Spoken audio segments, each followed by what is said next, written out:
संस्कृत की ऑनलाइन कक्षा में हम सब अनुवाद पढ़ रहे थे। उसके अंतर्गत हम लोगों ने सभी कारकों का अध्ययन कर लिया है। उसके अतिरिक्त भी कुछ महत्वपूर्ण विषय हैं जिनका अध्ययन करना आवश्यक है, जिसके द्वारा आप संस्कृत में बोल सकते हैं, लिख सकते हैं, अपने विचार अभिव्यक्त कर सकते हैं। जैसे अंग्रेजी में आप लोग पढ़े होंगे पार्ट्स ऑफ स्पीच, उसमें से एडवर्ब और एडजेक्टिव आपने पढ़ा होगा, विशेषण और क्रिया विशेषण।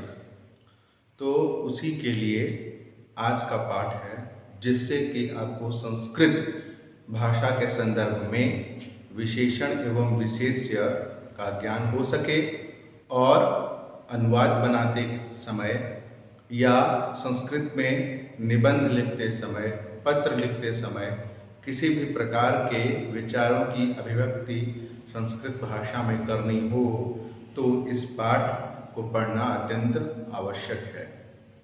यहाँ एक बात मैं बताना चाहता हूँ कि विशेष और विशेषण का अध्ययन आज हम लोग करेंगे, एडजेक्टिव का अध्ययन आज हम लोग करेंगे, एडवर्ब जिसे क्रिया विशेषण कहा जाता है, उसके लिए हम लोग दूसरे पाठ में अध्ययन करेंगे और उस पाठ का शीर्षक रहेगा अव्यय। बिल्कुल अव्यय प्रकरण में ऐसे शब्द का प्रयोग किया गया है, ऐसे शब्द हैं अव्यय प्रकरण में जिनका प्रयोग एडवर्ब क्रिया विशेषण के तौर पर किया जाता है। आइए आज का पाठ हम लोग प्रारंभ करते हैं। आज के पाठ का शीर्षक है विशेष्य विशेषण प्रयोग। विशेष्य विशेषण प्रयोग। विशेष और विशेषण का प्रयोग संस्कृत अनुवाद के समय किस प्रकार किया जाता है, उनमें विभक्तियों का संयोजन किस प्रकार संभव है या उसके संदर्भ में कैसे नियम है, इसके बारे में आज हम लोग अध्ययन करेंगे। आज बहुत ही छोटा लेकिन अत्यंत महत्वपूर्ण पाठ है, इसे ध्यान से पढ़ना आवश्यक है। सबसे पहले यह जान लेते हैं कि विशेष्य और विशेषण कहते किसे हैं, उसके बाद हम लोग इसके नियमों के बारे में अध्ययन करेंगे। विशेष्य कहा जाता है ऐसे शब्द को जिसकी विशेषता बतलाई जाए। ध्यान दीजिएगा, जिसकी विशेषता बतलाई जाए वह विशेष्य कहलाता है और जो विशेषता बतलाए वह विशेषण कहा जाता है। किसी भी वाक्य में किसी शब्द की अगर विशेषता बतलाई जा रही हो तो जिसकी विशेषता बतलाई जाए वह विशेष्य और जो शब्द विशेषता बतलाए वह विशेषण। उदाहरण के लिए लंबा आदमी, नया स्कूल।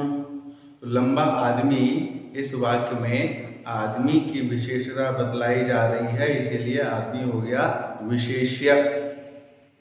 और आदमी कैसा है तो लंबा है, लंबा हो गया विशेषण। नया स्कूल, स्कूल की विशेषता बतलाई जा रही है, इसीलिए स्कूल हो गया विशेष्य और नया विशेषण। इसी प्रकार से लाल फूल, लाल विशेषण है क्योंकि वह विशेषता बतला रहा है किसकी, फूल की, इसीलिए फूल हो गया विशेष्य। इस प्रकार जिस किसी वाक्य में जिसकी विशेषता बतलाई जाए वह विशेष्य है, आसान शब्दों में। और जो शब्द विशेषता बतलाए उसको आइडेंटिफाई करे, डिस्क्राइब करे, एक्सप्लेन करे, उसके बारे में कुछ गुण अवगुण बताए, वही विशेषण कहलाता है। अब एक नियम है आसान सा, उसे आप पढ़िए। जैसे नियम क्या है, देखिए यहाँ पे लिखा हुआ है यल लिंगम यद वचनम या विभक्ति विशेषस्य।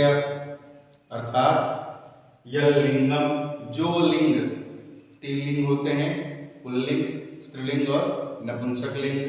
तो यल लिंगम जो लिंग, यद वचनम जो वचन, एक वचन, द्विवचन और बहुवचन।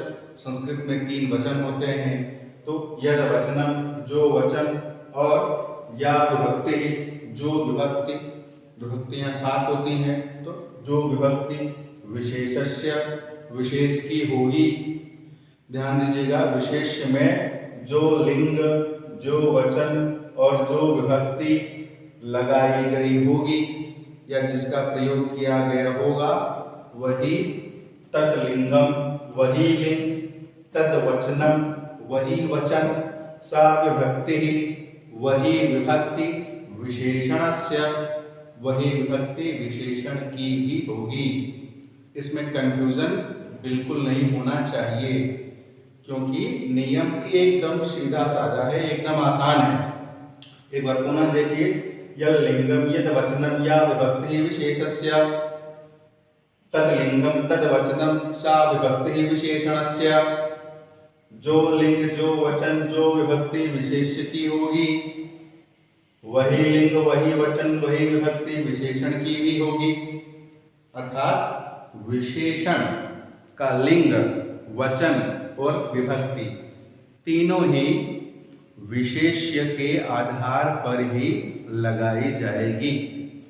विशेष्य के लिंग, वचन और विभक्ति के अनुसार विशेषण में भी लिंग, विभक्ति और वचन का संयोजन करना चाहिए। अब विशेष्य जिस लिंग का होगा, जिस वचन का होगा, उसमें जो विभक्ति होगी वही विशेषण में लिंग, विभक्ति और वचन करना है। यह तो हो गया नियम, आसान है नियम। अब इस नियम को और स्पष्ट करने के लिए उदाहरण देखिए। जैसे पहला उदाहरण देखिए, अच्छा लड़का, हिंदी में वाक्य है, शब्द है अच्छा लड़का। तो लड़का के लिए संस्कृत में क्या शब्द होता है? बालकः। यहाँ लिखिए बालकः। अब बालक शब्द किस लिंग में है? पुल्लिंग है, आप सबको पता है। तो अच्छा का शब्द होता है उत्तम। हिंदी में जो शब्द अच्छा है उसके लिए संस्कृत में उत्तम का प्रयोग आप कर सकते हैं। तो बालकः चूंकि पुल्लिंग में है इसीलिए विशेषण भी पुल्लिंग में। उत्तमः, बालकः, पुल्लिंग पुल्लिंग दोनों। लड़की, अच्छी लड़की, लड़की के लिए संस्कृत में कौन सा शब्द है बताइए? बालिका। अब बालिका किस लिंग में है? बालिका शब्द स्त्रीलिंग में है। तो इसके लिए जो विशेषण है उत्तम, उसमें भी स्त्रीलिंग का प्रयोग हो जाएगा। उत्तमा बालिका, स्त्रीलिंग, स्त्रीलिंग, उत्तमा बालिका। फल, फल शब्द किस लिंग में है? नपुंसक लिंग में है। फलम, उत्तम शब्द का भी नपुंसक लिंग में क्या रूप यहाँ पे हो जाएगा? उत्तमम, उत्तमम फलम। उत्तमः बालकः, उत्तमा बालिका, उत्तमम फलम। पुल्लिंग के साथ पुल्लिंग का संयोजन, स्त्रीलिंग के साथ स्त्रीलिंग का संयोजन और नपुंसक लिंग के साथ नपुंसक लिंग का संयोजन हम लोगों ने किया। यह तो हो गया एक वचन का उदाहरण। अब इसी को द्विवचन में अगर प्रयोग करना हो तो सबसे पहले हिंदी में बदलिए अच्छे लड़के या दो अच्छे लड़के, तभी तो द्विवचन का प्रयोग होगा। दो अच्छी लड़कियां, इसको द्विवचन में हम बदल रहे हैं। दो अच्छे फल, ये सभी द्विवचन का हो गया। हिंदी में जितने भी वाक्य हैं द्विवचन में बदल दिए गए हैं। देखिए, दो अच्छे लड़के, दो अच्छी लड़कियां, दो अच्छे फल। अब इसको कैसे बोलेंगे? संस्कृत में सबसे पहले विशेष हैं कौन कौन? बालक, बालिका और फल। इनका लिंग देखिए और वचन देखिए। बालक का द्विवचन में क्या रूप बनता है? बालकः, बालकौ। तो बालकौ, उत्तमौ, आसान है ना? उत्तमौ बालकौ। जैसा बालक का स्वरूप बनेगा वैसा ही उत्तम का भी स्वरूप बनेगा, क्योंकि बालक है विशेष्य, उत्तम है विशेषण। बालिका, बालिका का द्विवचन में क्या होता है? बालिके। उत्तम का उत्तमे, उत्तमे बालिके। दो अच्छी लड़कियां, फल का होता है फले फलम फले फलानी, द्विवचन में फले। यहाँ भी उत्तमे, उत्तमे बालिके, उत्तमे फले। इस प्रकार वचन बदला, विशेष्य का वचन बदल गया, विशेषण का भी। अब अगर यहाँ इसे ध्यान दीजिएगा, हिंदी में तो हम लोगों ने लिखा दो अच्छे लड़के, दो अच्छी लड़कियां, दो अच्छे फल, लेकिन यहाँ द्वौ, द्वे, द्वे, द्वित्व संख्यावाचक शब्द का हम लोगों ने प्रयोग नहीं किया। तो क्या यह वाक्य पूर्ण है? बिल्कुल पूर्ण है। कैसे पूर्ण है? तो क्योंकि संस्कृत में 3 वचन होते हैं, एक वचन, द्विवचन और बहुवचन। तो एक वचन तो स्पष्ट है, अगर एक वचन का प्रयोग है तो एकत्व संख्या का वाचक होगा ही होगा।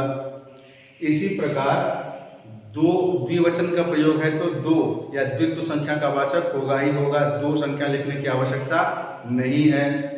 उत्तमो बालकौ, चूंकि दो वचन का है तो द्वित्व संख्या का बोध हो जाएगा। अब दो से अधिक का प्रयोग करेंगे तब वहां संख्या लिखना पड़ेगा, क्योंकि दो से अधिक वो 3 हो, वो 10 हो, वो 100 हो या 1000 हो, बहुवचन के अंतर्गत ही आते हैं। यह बात आपको मैंने पहले बताया था।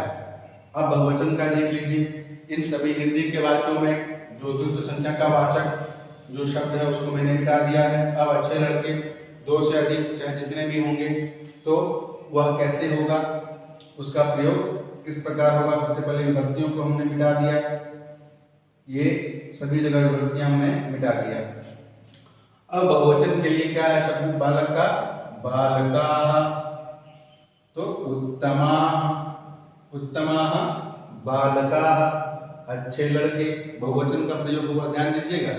विशेष्य का वचन जैसे जैसे बदल रहा है, विशेषण का भी वचन वैसे वैसे ही परिवर्तित हो रहा है। इसकी विभक्ति, इसका वचन, इसका लिंग पूरी तरह से इन सब पे निर्भर है, क्योंकि ये विशेष्य हैं, ये विशेषण हैं। बहुवचन में बालक बालिका का क्या होगा? बालिकाः। यहाँ भी उत्तमाः बालिकाः, विशेषण विशेष्य।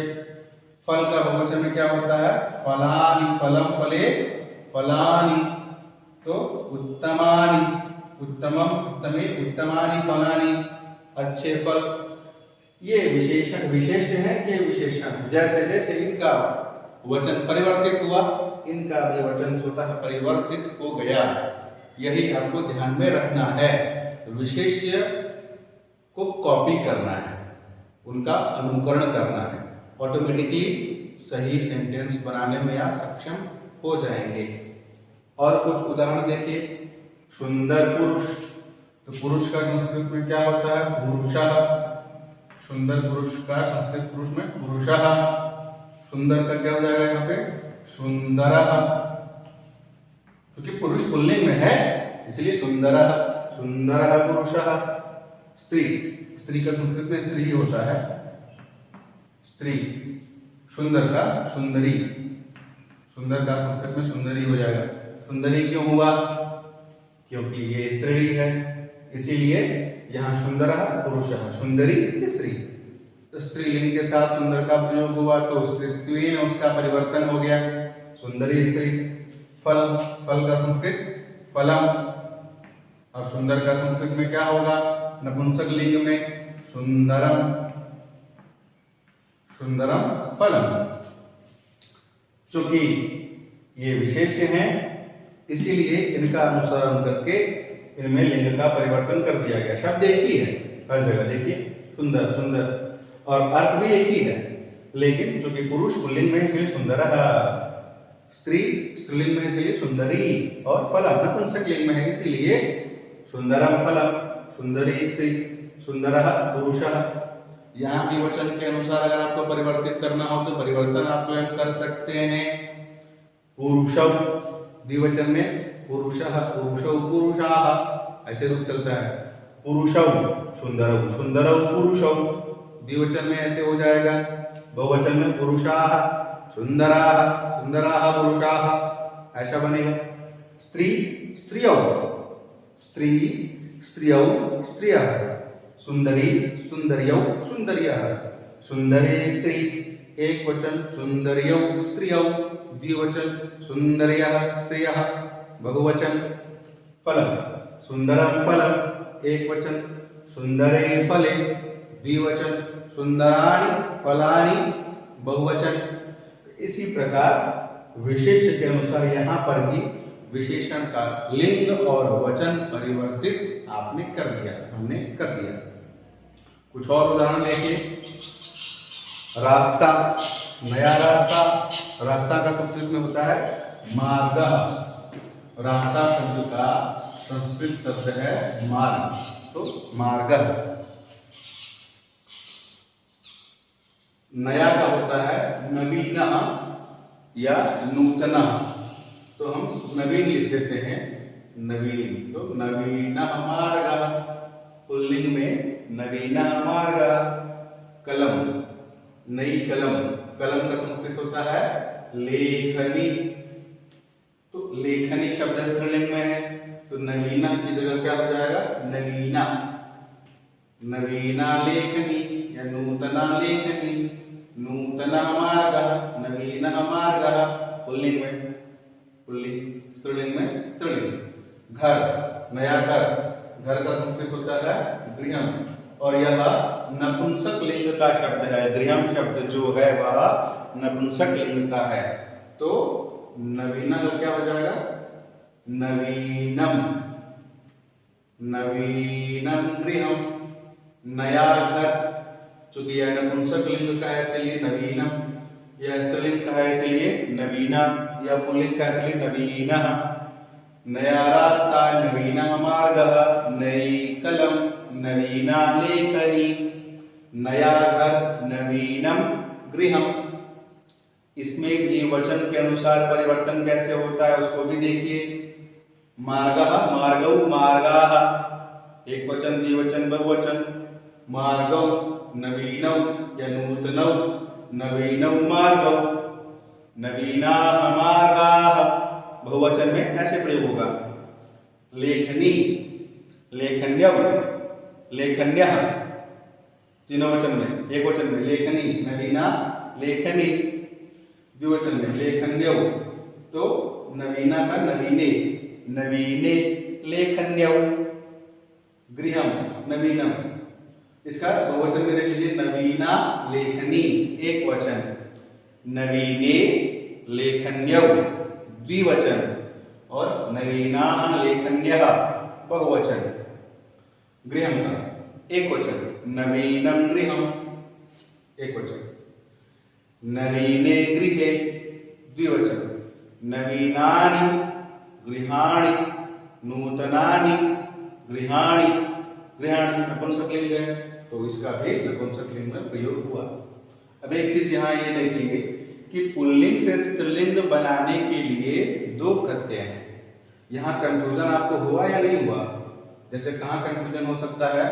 सबसे पहले देखिए, हमने स्त्रीलिंग का उदाहरण क्या दिया, उत्तमाः बालिकाः, उत्तमः बालकः। उत्तमः से स्त्रीलिंग बनाने के लिए उत्तमा हमने ऐसा किया। यहाँ पर सुंदरा से सुंदरी बनाने की, स्त्रीलिंग बनाने के लिए हमने सुंदरी किया।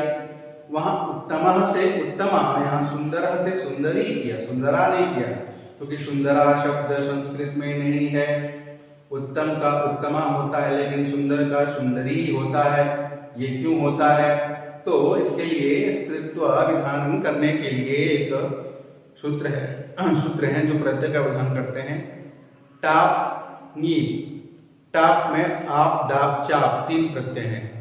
उससे जो शब्द बनते हैं वह आकारांत होते हैं। जैसे अजह से अजा, उत्तमा से उत्तमा, नवीना से नवीना, इसमें टाप प्रत्यय हुआ है, इसलिए आ है अंत में। और नी प्रत्यय में नीस, नी, नी, ये तीन प्रत्यय होंगे तो ई का अर्थ बनेगा। जैसे सुंदर का सुंदरी। इस प्रकार जहां टाप हुआ रहेगा वहां अंतिम में आ रहेगा, जहां नीप हुआ रहेगा अंतिम में ई रहेगा। यह आपको पता कैसे चलेगा? तो व्यवहार से पता चलेगा। जिस शब्द का आप स्त्रीत्व में प्रयोग करते हैं वह आप प्रयोग टाप और नीप प्रत्यय के आधार पर करेंगे। जैसे उत्तमी सुना है कहीं आपने? उत्तमी नहीं सुना आपने, उत्तमा सुना होगा। उत्तमा, उत्तमा, उत्तमम।